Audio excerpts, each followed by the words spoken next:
guys how to make pasta carbonara. What is carbonara, you ask? I'm going to show you. We're going to start with a meat called guanciale. Guanciale is like pancetta or bacon, but it's not going to be from the belly. It's actually from the pig cheek. So you think how much that pig chews all day. So this is a really good piece of meat. It's kind of hard to find. If you can't find it, you could use pancetta. So we're going to throw in a couple different cheeses too. You're going to use Parmigiano Reggiano and Pecorino. Eggs is a classic Italian dish. Any true Italian is going to go crazy over this. So if I don't make it correctly, I'm pretty sure I'll get some nasty comments down below. But I'm going to show you the more modernized way to do it. The difference in the classic way and the more modern way to do it is in the egg. The more classic version uses the whole egg. The new version, the more modern version, uses the egg yolks.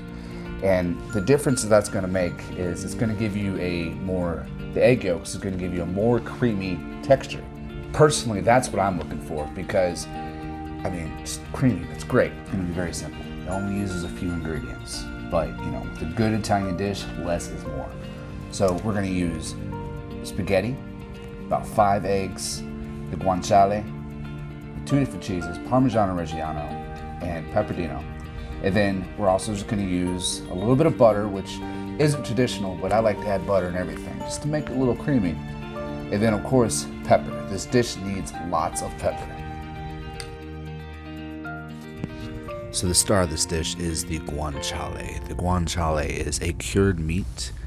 It's cured for about 3 or 4 weeks with garlic, pepper, oregano. You can see these amazing swirls of meat and fat going through it. This is, of course, the pig cheek. So we're going to cut this up into slices, and then we're going to cut those into strips.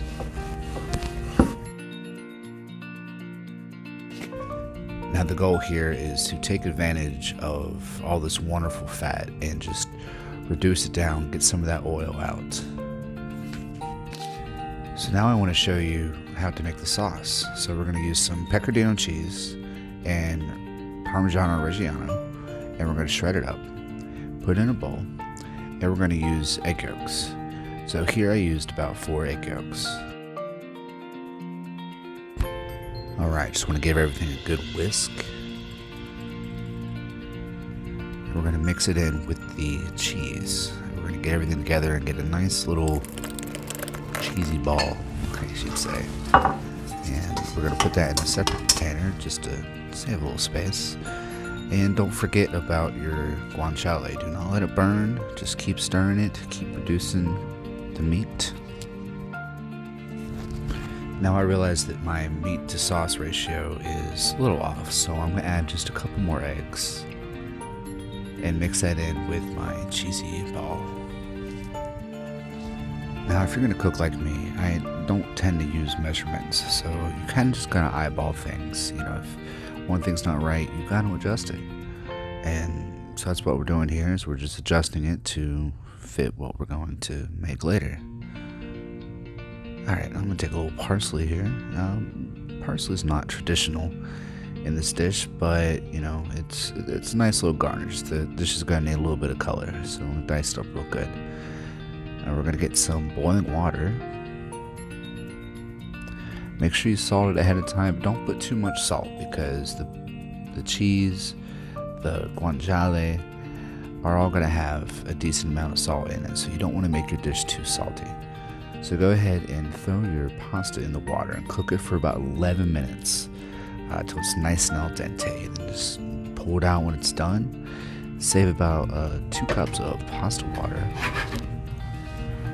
Alright, and go ahead and put your guanciale back on the heat and add about 1/4 of a cup of that pasta water. And just let it simmer down. Alright, we're going to take our cheesy, eggy mixture and we're going to throw pepper in there until your arm hurts, because this dish needs a lot of pepper. And then we're going to throw in a little extra butter just to make everything a little bit more creamy, because, as I always say, butter makes everything better. Go ahead and mix everything up. Be sure not to burn the butter. Just it nice and combined. Alright, now we're going to add our pasta and let it cook for just another minute. Mix everything up real good.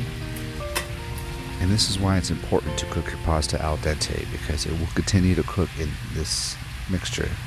Add in your egg mixture and be sure to turn off the heat, because we're just going to mix everything up. And you don't want scrambled eggs in your sauce.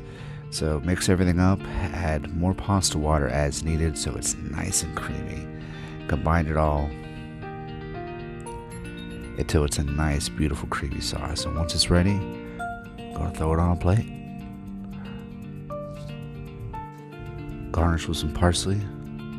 Throw a little extra cheese on there if you want. And make sure you throw some extra black pepper on top, because, like I said, this dish needs the pepper.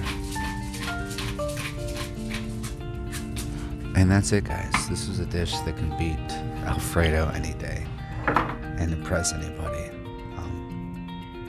Enjoy, guys. I want you guys to try this dish and tell me what you think, because personally it's one of my favorites.